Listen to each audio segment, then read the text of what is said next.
NHT is 8 o'clock.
Is it front left puncture, was it? Or rear left? Yeah. Rear left. I think he's got he's got front left suspension damage as well or something, hasn't he? It doesn't look like it's completely square. That's frustrating.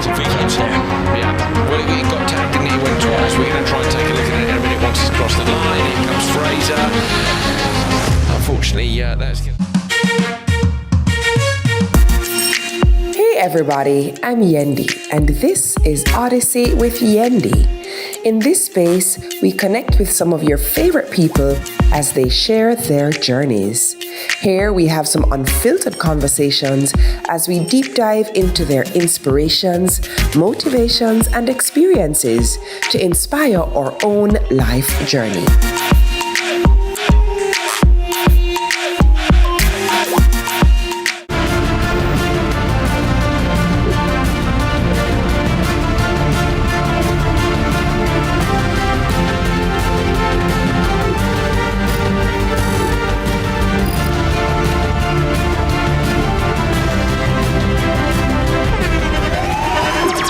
The internationally acclaimed On Stage with Winfred Williams. at a new time, Saturdays at 8 p.m. on CVM TV. So much more than entertainment. What would you do if a date asked you how much you weigh? Leave. It was going so well until... Ask him how much his mama weigh. All new Family Feud.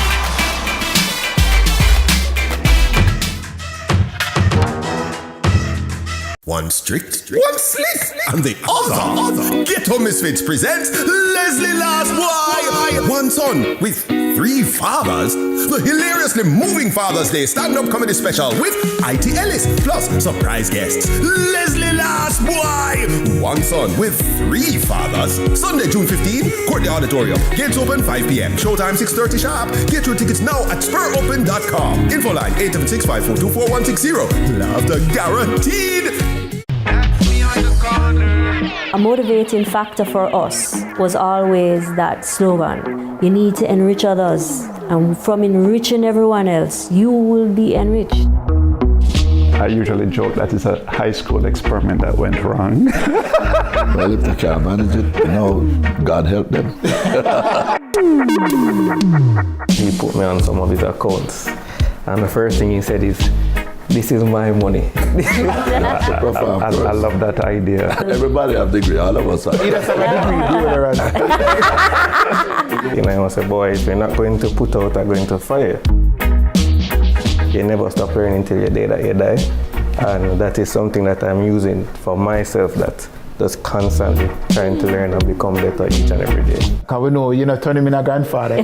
Maybe him don't know. Oh gosh! The Father's Day edition of The Cut is brought to you by NCB.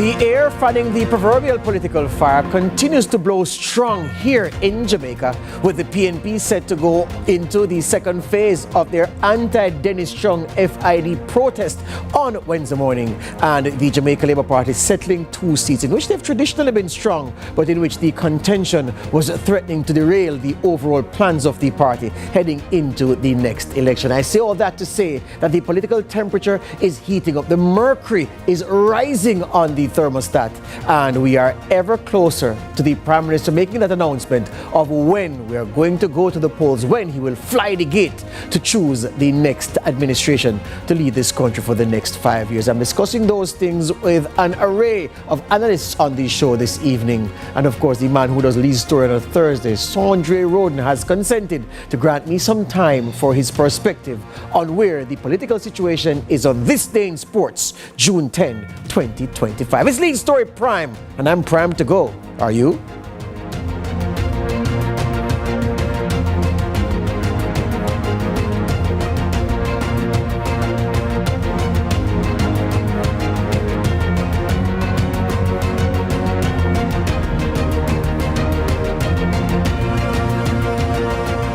My production team is telling me I said Thursday. I meant Tuesday. You know that today is Tuesday, but I saved myself by saying June 10, 2025. That's how they knew that it was a misstep. Otherwise, they wouldn't heard, because these gentlemen don't hear very well inside the studio here. I'm kidding. They hear very, very well. Anyway, the issue is the PNP have said, well, they did say before the first one at National Hero Circle, that they would be undertaking a series of protests, and they wouldn't stop until Dennis Chung was either removed or voluntarily left the chair of Chief Technical Director of the FID. After their first protest at National Hero Circle, on that same morning, Chung drove to his office and said he had a productive first day in office, and the report is that he's had several productive days since that protest last week, Monday. Now, the PNP have kept to their word. They said, well, we're not finished with this protest, we're not done. And so they've gone to Old Harbour and they've advertised to the media that they will be there from 8 a.m. on Wednesday, carrying this protest further. In case you missed it, in case you were under a rock, in case you were removed from reality and from the news cycle, and you want to know, well, what was Monday all about? What happened on Monday? We have a reflective for you as we look ahead to this next installment in this move to get rid of Dennis Chung. Last Thursday, the Opposition People's National Party warned the government that if the appointment of Dennis Chung wasn't rescinded within 72 hours, there would be consequences felt all across Jamaica. Now, with his appointment taking effect today, the opposition is making good on its promise, staging a protest right here at the National Heroes Park, just across from the Ministry of Finance. The Financial Investigations Division under the Ministry of Finance is charged with tackling financial crimes and recovering criminal assets through the Proceeds of Crime Act. But controversy now clouds the FID following the appointment of Chung, tied to 2 of Jamaica's most high-profile financial probes, including the alleged multi-billion-dollar fraud uncovered at investment firm Stocks and Securities Limited (SSL), and his public views last year, where he questioned the relevance of some findings in a report, including the movement of millions of dollars among companies linked to Prime Minister Andrew Holness, and how a company with limited income provided a $20 million loan to another linked entity. Despite intermittent rainfall, opposition leader Mark Golding stood firm, denouncing Chung's appointment as a blow to good governance, and rubbished Prime Minister Andrew Holness's claims that their disapproval is a result of badmindism. It is nothing to do with bad mind. It is good mind at play. Good mind supporting good governance. Good mind fighting against corruption. Good mind standing against conflicts of interest. Good mind standing against cronyism and nepotism. Holness had also called on his supporters to stage counter-protest against the PNP's stance, some of which were seen today at the nearby intersection of Wild Street and Moresco Road, chanting third term for the Holness administration, and claimed the PNP's opposition to Chung's appointment was just about politics. But Golding fired back, calling it a desperate display from a desperate government. And for the Prime Minister to call upon his supporters to protest today against bad mind was a new low in the governance of this country and reflects the desperation that he feels because he knows that the people of Jamaica have had enough of this government under his leadership and they want change. And as for opposition spokesperson on national security Peter Bunting, who strongly contends Chung isn't a competent nor appropriate candidate for the role, he says with the FID being a representative in the Egmont Group of Financial Intelligence Units, this poses a confidentiality challenge. And those of us who have worked in national security would understand intelligence is only shared to the extent you have confidence in the other party. That's right. No self-respecting financial intelligence unit would feel comfortable and confident sharing anything with Dennis Chung. None. Bunting argues this is a strategic move to shield the Prime Minister from future scrutiny at the cost of the country's financial credibility. Former Finance Minister Dr. Peter Phillips joined the chorus of condemnation, warning this could push Jamaica toward economic collapse.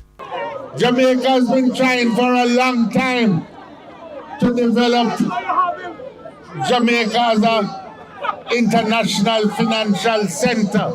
If you appoint Dennis Chung, you can kiss that goodbye. Yeah. So it's not a matter for just the Prime Minister, whether you like him or his friend. It is a question of weakening Jamaica and weakening the financial integrity of Jamaica. Phillips urged well-thinking Jamaicans to take a stand. And as for how far they're willing to go, and if it takes a week, a month, a year, we will not let it stand. So I want to say to the comrades, be prepared, get ready, be prepared to go the length and breadth of Jamaica, be prepared to go north, south, east, west, but we will not let this travesty stand. Shante McNeil, CVM News. Shanti reporting the gospel according to the PNP. After the break, we get into the analysis and the discussion.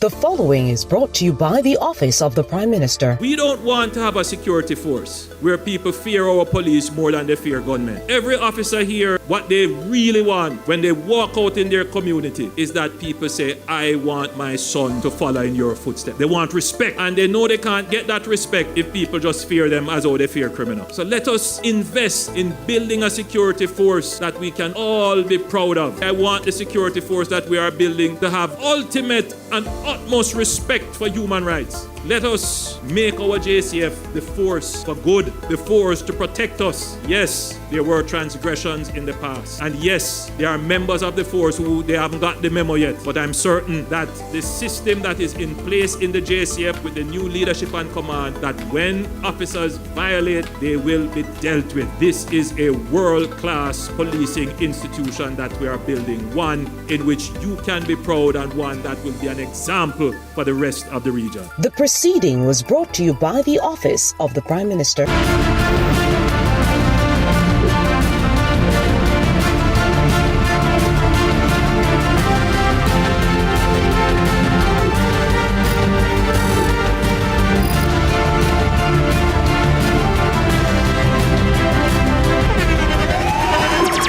The internationally acclaimed On Stage with Winfred Williams. At a new time, Saturdays at 8 p.m. on CVM TV. So much more than entertainment.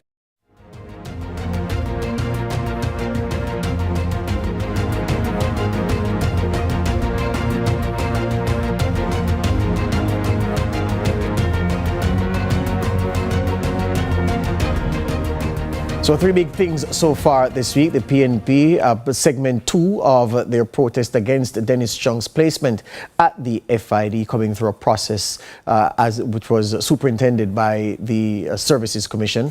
And of course, North Central St. Andrew, Carl Samuda's seat. You can say Carl Samuda's old seat now because it really is. And of course, Northeast Manchester, the governing party moving to settle the putative candidates' identity in those seats ahead of the next election, and causing the animus that was being built up in both seats to drain away by virtue of one clear and controlled announcement by the party general secretary. So Andre Roden is in studio with me online. I have Dr. Paul Bourne, a researcher of note coming out of the Northern Caribbean University and newspaper publisher, journalist extraordinaire, and a man who I really enjoyed when he performs at the Powerful Men and Women concert, because he walks out in the big chain and the mesh merino and the short pants and rocks the house. Talented fellow, Lloyd B. Smith. Good evening, gentlemen. Good evening. Good evening. Good evening. Excellent. So, Andre, you're in studio, so I start with you. Take it from here for me. The PNP promised that the Dennis Chung protests wouldn't be a one-off and they'd be embarking on a series. Did your eyebrows rise when you read that they were doing the second installment in Old Harbour? Not necessarily. I think they're showing to the nation that they're serious about this particular issue. And hear what? It's an election year. So when we look at issues and the issues that stick, I think the PNP have been very deliberate about trying to find issues that stick on the government and campaigning on those issues. So yes, a lot of people are out there saying the PNP hasn't really said any policies. Well, they have said some policy prescriptions at a time or another, but they haven't gone in depth. I'll say that clear and straight. But what they've done is that, as other oppositions have done before, they have pointed out all the negatives. They've continuously pointed out the negatives. And if this is an issue they see as a grave negative, I expect that wherever it is, however it is, they'll use this not just to talk about what their perception is of the issue, but also to get their supporters out, to get their supporters riled up, and to show the nation that, hey, we're alive, we're well, and hey, they're ready for election. Lloyd B., let me load up this question for you. The very fact that we have a government in office which says it has done so well, which many people have said it has done well, running against a PNP that is almost neck and neck with it in the polls, must we at some point, perhaps no, start congratulating the PNP for the campaign it has run to keep itself front and center in the news, whether it's messaging in a way that people like or not? The fact is it is very relevant, very present, and as Sandra said, has skillfully found issues and circumstances to keep itself top of mind of the public. Must we congratulate Golding and company for that? I think some amount of kudos, yes, would be in order. The fact of the matter is that the PNP has a very tall hill to climb in terms of putting itself up against the JLP in terms of its many achievements in government, particularly in the areas of infrastructure and financial management and so on. So, you know, the fact that the PNP can in fact be now seen as a viable alternative at this stage, given the monumental, you know, image of the JLP in its own eyes, the fact that crime has dramatically decreased, you know, and so on. Clearly, if the PNP is in a position to be there at this point and is a force to be reckoned with, yes, I think it should be congratulated. Yeah. Dr. Bourne, the PNP have found this Dennis Chung thing, and as Sandra is suggesting, have used it to keep themselves squarely beneath the political limelight. Is this strategy something that can carry through to the point where Mr. Holness flies the gate, you think? That's an excellent question, but I don't think it necessarily, both things are synonymous. What I do agree with in the terms of every issue that there is, that the PNP is actually putting out there, it is one simple thing: to get it relevant and in the eyes of the public. We need to understand clearly that one of the fundamental things about politics, it's about perception. So if the PNP is continues to be perceived as being relevant, has been looking at issues, it will do so. And I would also advise it to continue doing so as well. But will the Prime Minister fly the gate? Not necessarily. It's all about momentum, though, and so I like what you say, but just the other part of it, this thing of the Prime Minister's statutory declarations was flogged to death, in my view, by the PNP, and it looked as if they needed a new trick. It appears that this Dennis Strong appointment has given them fresh impetus. So I'm asking if you believe that the plan is to ride this all the way through to the point where wholeness tells us when and where, well, we know where, but when the election will be held, or you think there is another metamorphosis of this strategy of engagement with the public, Dr. Bourne? There has to be something new and something different. What I do agree with, and I understand what you're actually asking me and sort of foresee where you're going, but we need to understand clearly the PNP can only be looking at some issues that are somewhat different from what obtains in the terms of, when you look at what is happening to crime, they can't go there. We look at what is happening to the economy, they can't go there. So they have to be putting in things in place that are somewhat relevant in terms of what is actually going on to make them relevant. But otherwise, it would not, because what I would have wanted the PNP to do is to look at policies and things that they are putting forward that are going to be different from the JLP to get them that impetus, and would therefore want the JLP to call an election, but it can't because many things are going right. So you have to be looking at something which is different, and the only thing different now at the moment is the matter relating to Chung. Yeah.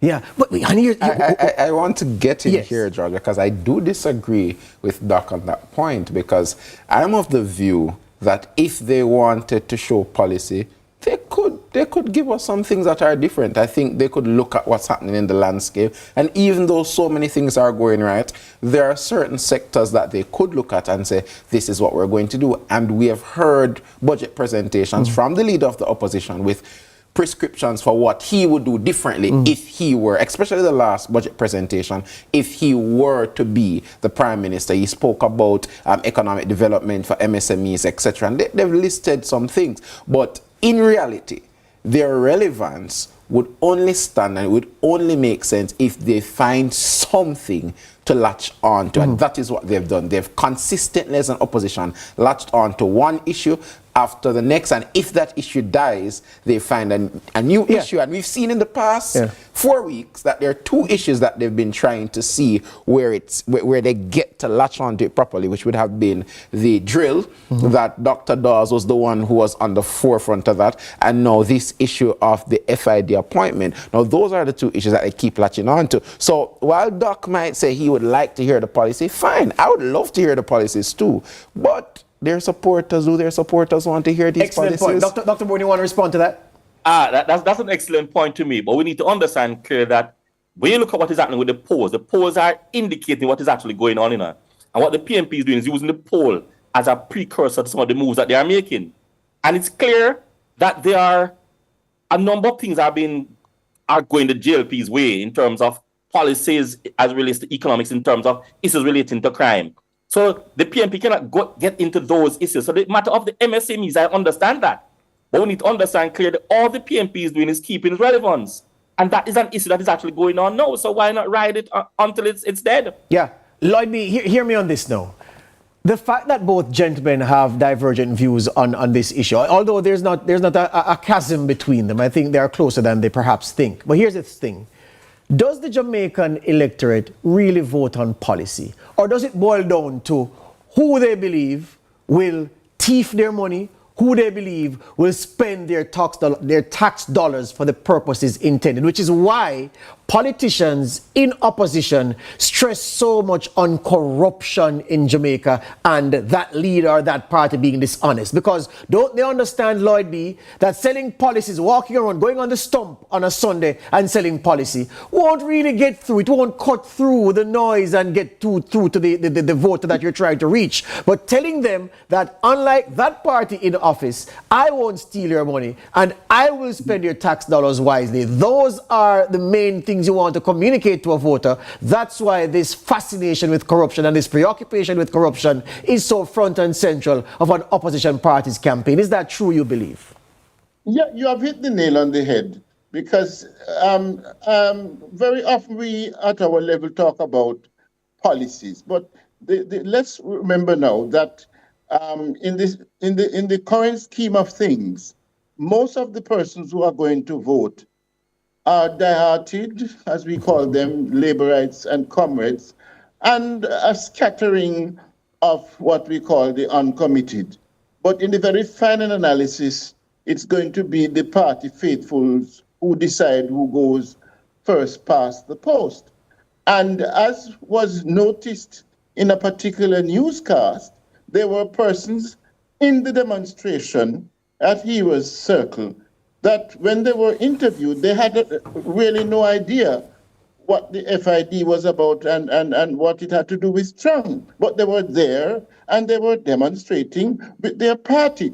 So in essence, what is happening, and the PNP, as one of the other panelists just said, they have been out there on the hustings, they have felt the pulse of the people, and they realize that they cannot go on a platform of just policy, policy, policy. They have to find these lightning rods, these little things that can needle at Holness and the JLP, and can also touch the nerve of the man out there who feels that, boy, my road is not being properly fixed. I am not getting enough money to pay my rent and this and that, and that sort of thing. And them a thief the money. Because when I move around and I anecdotally, there is this perception with both parties, in fact, that these politicians are thieves and that they're just going there to help themselves. And so by focusing on that in this scenario where talk of prosperity has been the buzzword for the JLP, then the PNP is now counteracting the prosperity argument with the corruption argument, which in essence means that who is really getting prosperous? Is it just Mr. Holness and his band, So I think it's a good political strategy. However, it could backfire. You recall in another election when the focus was on Mr. Holness's house, and he also used the same counter technique by talking about bad mind. And you notice that he has again come back with this thing about bad mind. So if you notice, the politics has really gone down into the gutter. And it's unfortunate because I don't think we are ever going to be able to really look at policies and debate them as we ought to. It's going to boil down to gutter politics. That's where it's heading. Yeah, I have a point to make about gutter politics before the break. But just one before we go to the break, Sandre.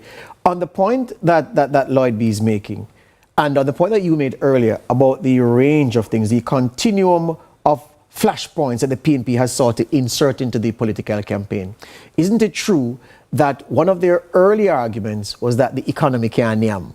And it would appear as if Holness has successfully countered that, which has resulted in the PNP abandoning that and moving to other things, because I haven't heard that from them in a while. Yeah, I want to say to you, point blank period, I think the Prime Minister has the ability through policy and through governance and through different things he's implementing to combat some of the negative thoughts. As in that latter point, as about in economic that particular point, because he went out and he went on a campaign. I thought it was a boring campaign. He went on every single speaking or engagement. He's reminding people that if this happens, then that means the economy is something that you are feeling. And he kept reminding people, not only that, in his budget presentation now and from Minister Williams, they now, announced some a new slate of things that were very important to people, like very personal to people. Some people are like, oh, election year and whatever, but still, those things mean something to somebody like a woman I met in Clarendon that said to me, hey, I want to change out my light system. And I said, you hear about that? She said, oh, really? That it sounded beneficial to her. And when you think about that, those people, it matters to those people. But on the whole point, George, when you look at what the opposition is doing, they have to do that. As we were saying, they have to continue to latch on to these points. And Lloyd B said something about the gutter. I want to touch on it really quickly to say that if you watch any of these meetings, and I watch meetings from both sides because it's really interesting to hear what they're saying, when the JLP have the firebrands, the Everall Warmingtons, and all those people talking and going in the gutter, that's when the crowd is railing up, the diehards. That's when you hear all the crowd going wild. And then when Dayton Campbell goes up on a PNP platform, you know, problem, because he's going there and he's going to say all the things that he wants to say for the crowd to feel, and they get motivated from that. So all the diehards, they have gotten to that point where they're motivated based on that type of conversation. Well, the great, I call him great, the great Oscar Wilde said, all of us are lying in the gutter, but some of us are looking up at the stars. Break time here on Lead Story Prime. Back with more with these three gentlemen after these.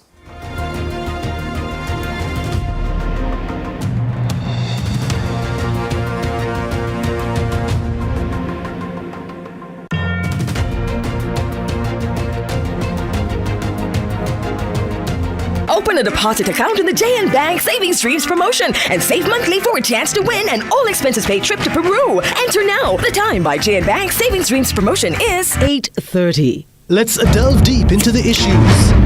We'll take you beneath the surface. Greetings and salutations. My name is Orville Higgins, and it's another edition of Fan Central. Talking to the people at the heart of the top sporting stories. Hear from your favorite sportsmen and women and the administrators who work tirelessly to make it all happen. It's live sports talk. I've written an entire article. Yeah. Looking at all the major issues every Tuesday at 9 p.m. It's Fan Central.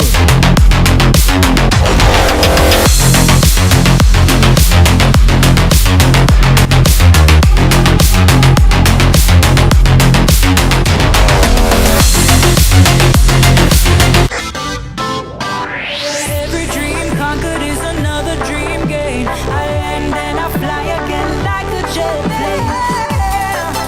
Headed straight in your direction, 'cause I'm wiser, one step closer. I'm winning 'cause I work so hard. And the music keeps on playing, and the people them I say we are my show tonight.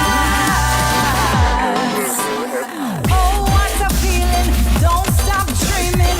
Keep on believing in the power of the feeling. Whatever you want, take a chance. Song in your heart, step in your dance. You got a spark, don't put it down. Shine your lights on.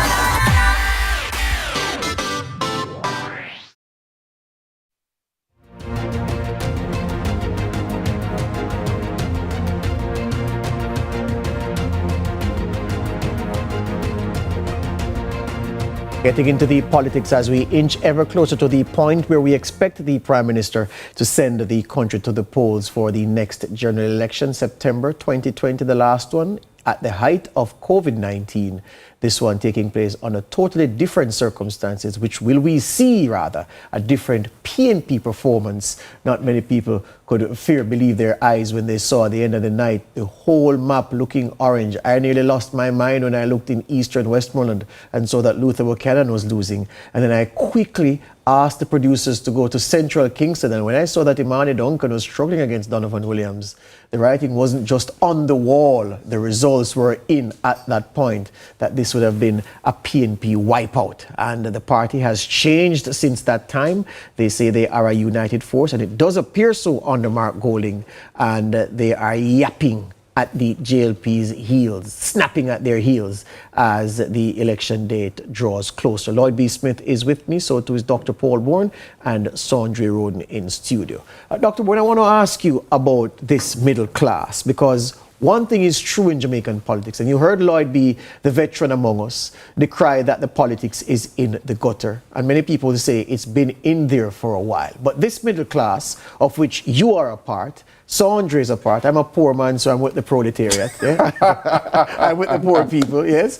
The middle class and their attitude to political participation, it doesn't appear as if you take the PNP, for instance, that there is much out there to draw the middle class in. You sense that it is all about energizing their base, believing they do, that their base is so big that it can get them over the line. Is this a wrong premise, you believe? That's, of course, if you believe that the middle class is standing on the sidelines, not even paying mind to what is happening in the fray.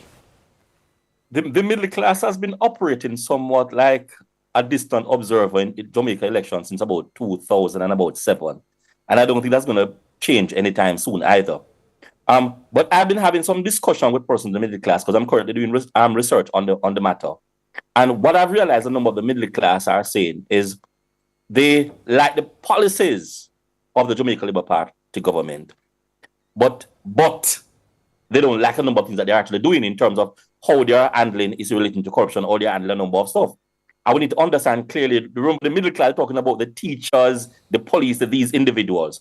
So it is extremely important that we sort of manage this group carefully.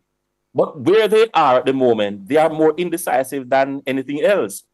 Now, even though they are indecisive, yes, the PNP want to mobilize its base, the JLP wants to mobilize base, but we need to understand clearly that the middle class in both bases. So what is going to come down to in terms of this election now is, can they really mobilize their base, which include many of the middle class who are indecisive on both sides? And that's what the election is going to come down to. The winner is going to be based on who mobilized the base, which include that middle class group that is currently on the fence. Lloyd B., why is it in Jamaican politics, pertinently, that the better off you're doing in your life and your career, the less interested you are in political matters? Well, because in the final analysis, politics is about who gets what, when, and where. And persons who would have reached a point where they become self-sustaining in their career paths and in their professions and in their businesses tend to turn a blind eye to the politics, which is really poor barrel. And they do not want to have to stand in line to benefit from the scarce benefits and spoils. And also, the fact is that both political parties, I think, have failed to capture the imagination of the middle class in terms of, and I'm going to use a word that may shock the other panelists and you, in terms of an ideology.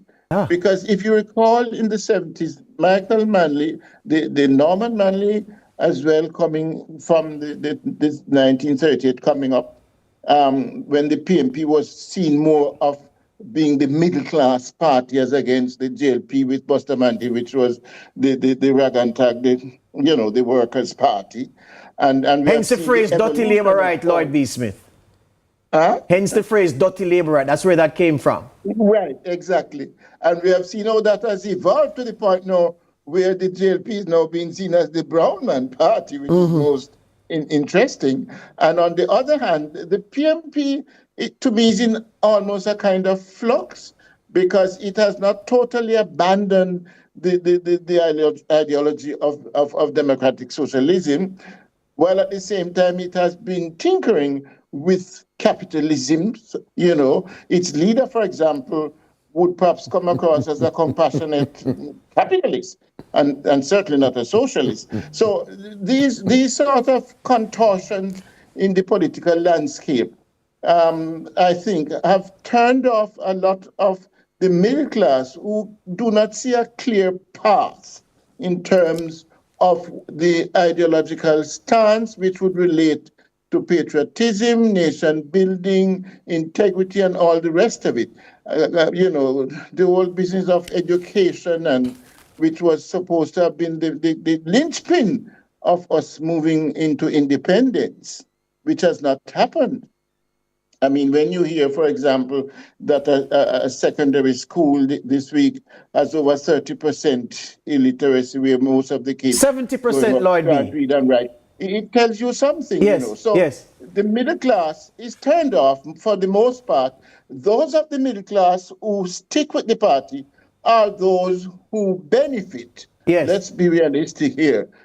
From the largest, from the scarce benefits and spoils that emanate from their associations by way of contracts and cushy jobs and so on. Yes, Sandra, I wanted to take it up. You know, people like yourself, the bright youngsters like yourself, you have a career, you have your education, you are people like you. I mean, you're an exception, but people like yourself are most likely to say, listen, it doesn't matter which party is in power, I'll have a fine life anyway, so I don't care. No, they don't care. That's simply it. And I want to say to Lloyd B that, you know, I love being on the panel with him because I absolutely agree with him. Absolutely agree with him, because ideology is a major factor when you look at international elections. Elections across the world, they have issues on which they vote. What happens in Jamaica, or what we have now seen, is that our issues now are devoid of ideologies that drive policy. So once we would know that a particular party would do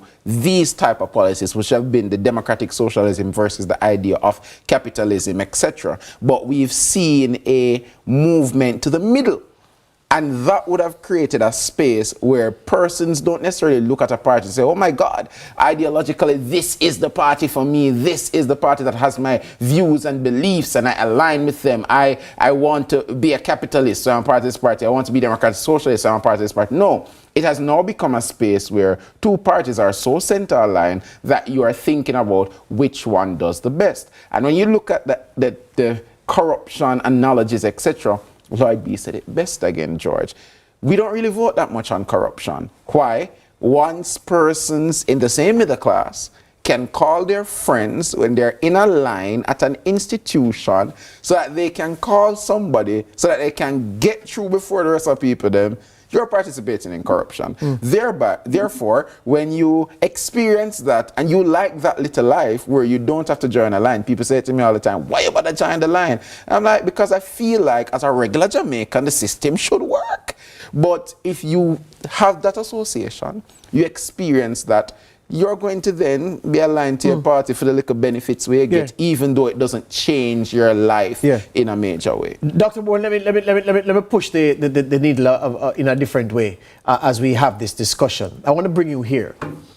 I remember like it was yesterday, the advent of the National Democratic Movement, Bruce Golding, Hyacinth Bennett, Brasco Lee, and several titans of the politics, disenchanted mostly with Labour Party politics, who coalesced around the idea of the NDM. Michael Williams, I'm looking at him now, And the way the NDM came and the strength with which they kicked the door down, we all thought that this was the start of something that would establish an alternative beyond of and outside of the two main political powers. I'm bringing this up, Dr. Bourne, because many people in the middle say, boy, I don't like the JLP, I don't like the PNP, and I'd participate if I had an alternative, but alas, there isn't any. That is why I absent myself from the politics. But I say all that to say, the NDM and Golding didn't crack the code, never won one seat, performed abysmally.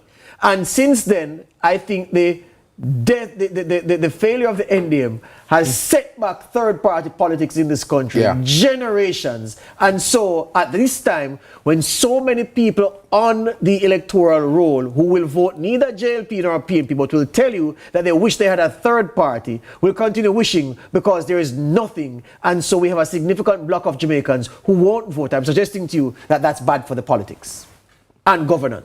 That's an excellent point. But you see that is relating to culture and socialization.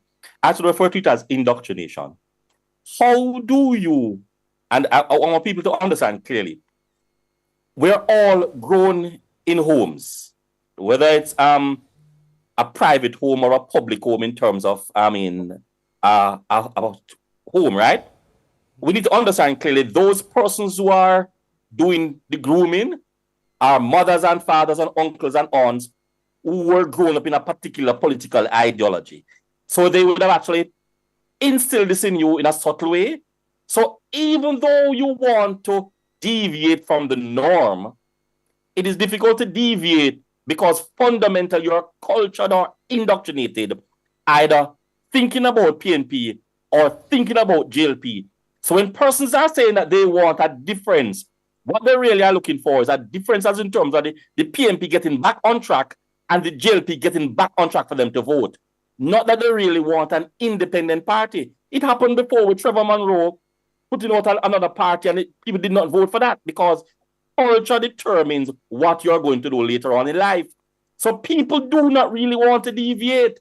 What they want is a change of the party, getting to what they would appreciate more than really a change in a system. Hear you on that. And on that point, I have to take this break here. Lloyd B, after the break. After the break, Lloyd B, I give you the right of response. This is Lead Story Prime here on CVM TV. I'm enjoying this discussion, and I hope you are too. More after this.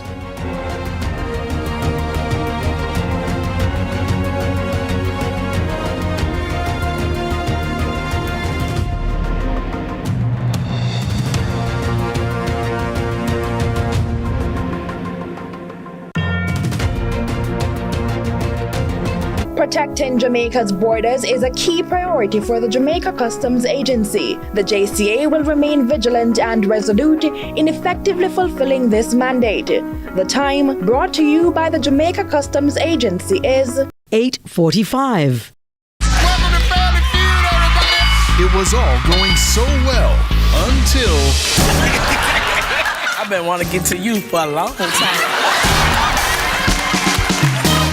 Shucky ducky quack quack. Smells so good. I'm taking it all in. What y'all laughing at? All new Family Feud. Yeah, buddy. I'm getting scared.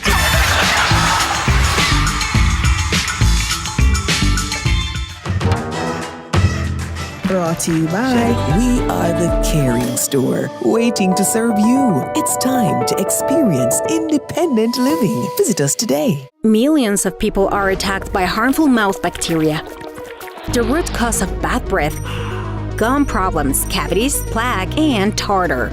That's why Colgate combined the best science and technology in Colgate Total. Unlike others, its superior formula fights bacteria and creates a powerful protective barrier for up to 24 hours to prevent them from coming back. Take control of your oral health with Colgate Total.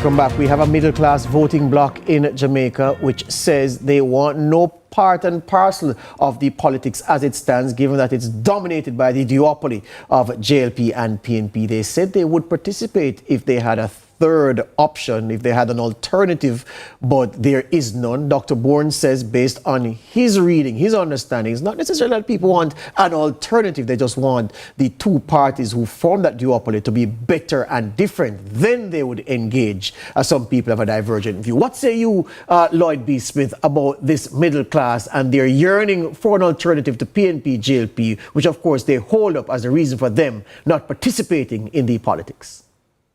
Well, I want to move the goalposts a little bit by saying that we need to look also at the structure, this so-called parliamentary democracy that we have, which sees a party winning first past the post, where, for example, you can have the winning party not necessarily getting the popular vote and vice versa. I believe that we need to change that structure, and I am one of those advocates strongly believe that even in terms of our constitutional reform process, we should seriously be looking at proportional representation, which is where I think other parties, not just a third party, so to speak, but other parties could come into the fray, and perhaps we would see a greater level of participation from the middle class, because the first past the post system is so rigid that there's never going to be a way in which any other party can come between the JLP and the PNP. But within a proportional representational scenario, I do suspect that we could begin to see a difference in terms of representation, and we could go on now to talk about having recall and other aspects of constitutional reform that would enable a member of parliament to truly represent his or her constituency, and not just be someone who goes to God knows to hit the desk and become just, you know, part of a charade. Yeah. A human, a hype machine in Parliament rather than a substantive contributor.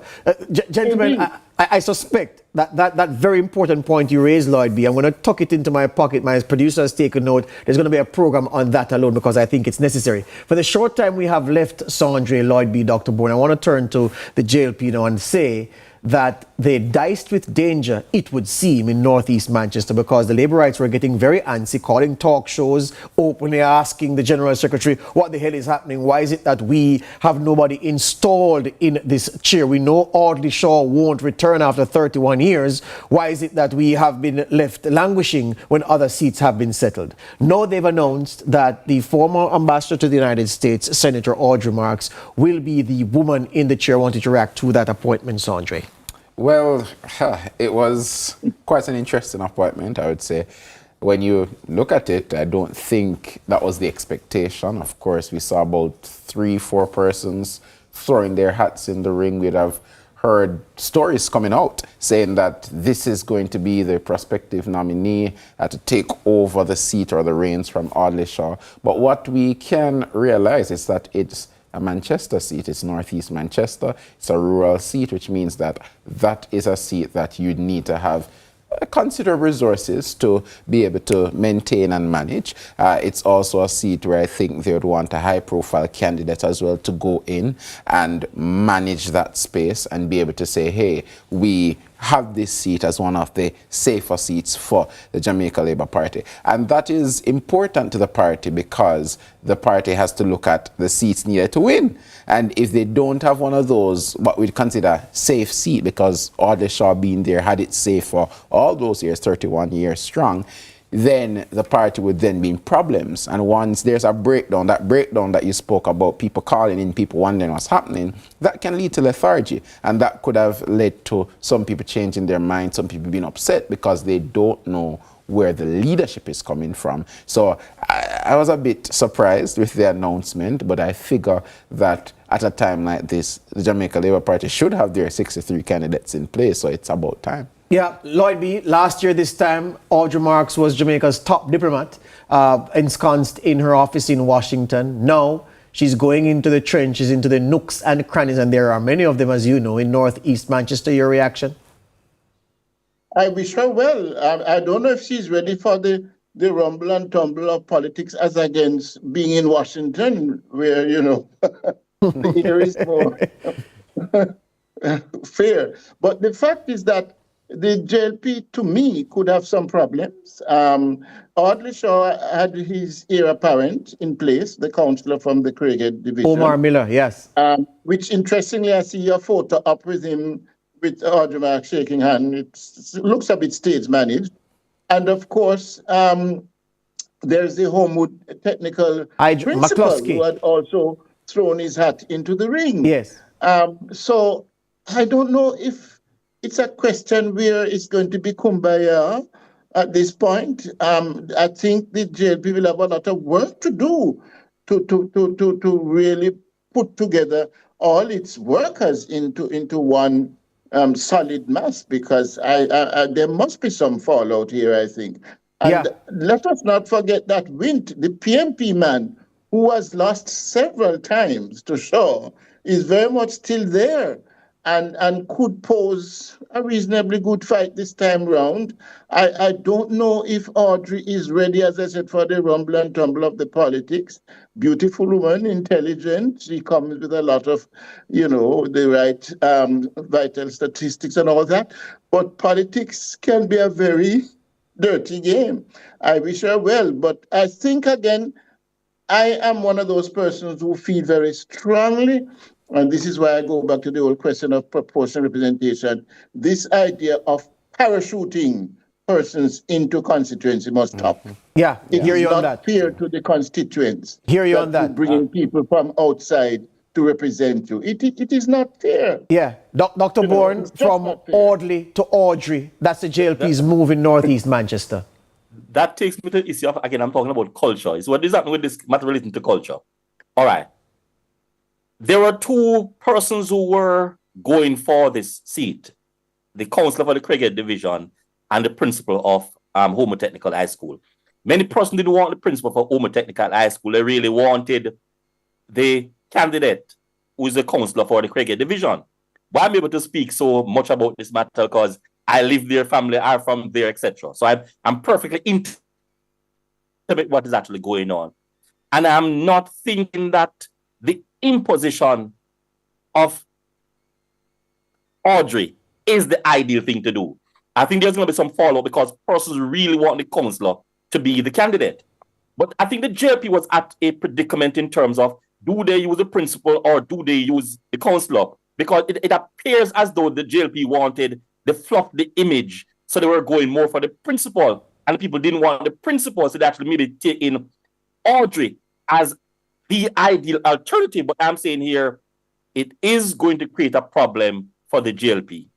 Yeah, and lastly, Andre, Delana Sivright agitated for, surprisingly announced that he intended to get North Central St. Andrew, then surprisingly announced he was suspending his campaign, then has surprisingly been installed with a minimum of fuss. Strange game this political situation is. Well, I'm not as surprised as you, George. I think when I've been watching the movements, particularly of Mr. Sivright, obviously he had some cards in his hand and he dealt them. I don't know to what extent he was successful at dealing them, but obviously now we've seen that he's dealt those cards. Some persons would have had some question marks because they were wondering if the Senate and the ministerial appointments were both things to say, hey, we're giving you a good position in government so that we could give this seat to somebody else. But obviously, when he started putting out his content, he has some rapport with the people, which means that he's done some background work. Remember, he did this in St. Thomas before. He's not a new candidate. He understands the game. He's been in the game. He's been playing the game. He was G2K president, etc. Years of experience. So what I think he did was that he played his cards, and it so happens that I think the outgoing member of parliament was not appreciative or did not want whomever the candidate would or the prospective candidates would have been, and that would have now made room for Mr. Sivright. So the party, I think, would have had to sit down and look at what the people wanted, because the people were protesting, the people were saying a lot, and Mr. Sivright played his cards, and right now the deck stands in his favor. Yeah, well, then, gentlemen, I can't get any more comments on the Sivright issue. That's all the time I have. Lloyd B. Smith, thank you very much for always appreciated time. My friend Dr. Paul Bourne, we are come from far. They wouldn't know. Yeah, really appreciate your contribution to the programs I've done over the years. All the best. And Sandra, my friend, good to have you here once again. Thanks to my production team. And as Caperton said, we're building up to the point where we'll know if the PNP is right and if Labour is wrong. This was Lead Story Prime.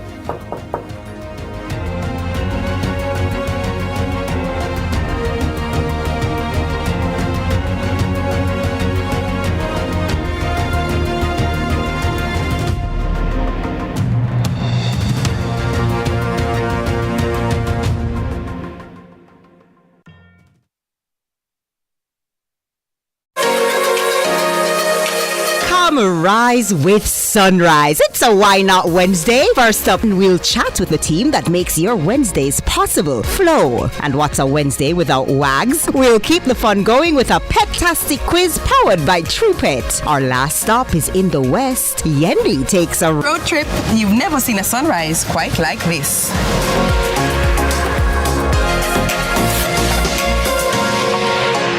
What's up, racing fans? Tune into CVM to see all of the live action from Rally X.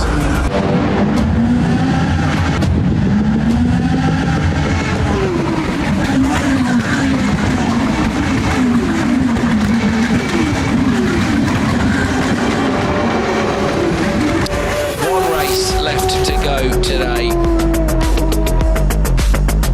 One strict, one slick, and the other. Ghetto Misfits presents Leslie Last Why. One son with 3 3 fathers? The hilariously moving Father's Day stand-up comedy special with IT Ellis, plus surprise guests Leslie Last Boy, one son with 3 fathers. Sunday, June 15, Courtney Auditorium. Gates open 5 p.m. Showtime 6:30 sharp. Get your tickets now at SpurOpen.com. Info line 876-542-4160. Laughter guaranteed. A motivating factor for us was always that slogan, you need to enrich others, and from enriching everyone else, you will be enriched. I usually joke that it's a high school experiment that went wrong. Well, if they can't manage it, God help them. He put me on some of his accounts, and the first thing he said is, "This is my money." I love that idea. Everybody have degree, all of us have. I say, boy, if you're not going to put out, I'm going to fire. You never stop learning until you're dead.